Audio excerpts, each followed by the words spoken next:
physical therapist or nurse. Sa maiksing video na ito, matutunghayan ng isang musmos habang unti-unti itong lumalaki at nagdadalaga. Ang batang nasa video ay walang iba kundi si Elizabeth Petelin. Siya ay kinukunan ng kanyang ama na si Ray ng video at ini-interview sa tuwing sasapit ang first day of school nito, taon-taon mula grade school hanggang kolehiyo. Nag-uumpisa ang mga video sa pagpapakilala ni Elizabeth kung saan niya binabaybay ang spelling ng kanyang pangalan. Can you say your name and spell it? Elizabeth Petelin. E-L-I-C-A-B-E-T-E-L-I-N. Sunod nito, tatanungin siya ng kanyang ama na nasa likod ng kamera kung ano ang nais niyang maging sa paglaki. Mula sa hangaring maging isang guro, doktor, isang magician, baker at ngayon bilang isang physical therapist.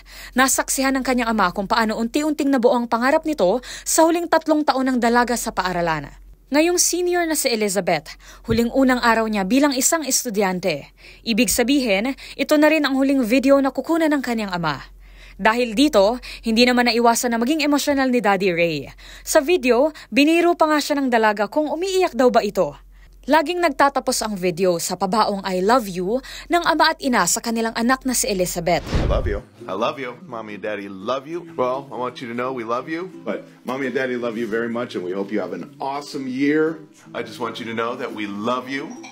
At sa dulo ng video, ipinakita rin ni Ray ang larawan ng anak kung saan nakahiga ito sa sahig kung saan naman nakasulat ang salitang kindergarten na kanyang ni-recreate at ngayon ay nakasulat na ang salitang senior. Marami naman ang humanga sa ideya na ito at nagsabing gagawin din nila itong practice kapag magsimula nang pumasok ang mga anak nila sa paaralan at maging sa kanilang mga future children. Para sa MBC TV Network News, ito si Rose Babiera. Una sa Pilipinas, una sa Pilipino.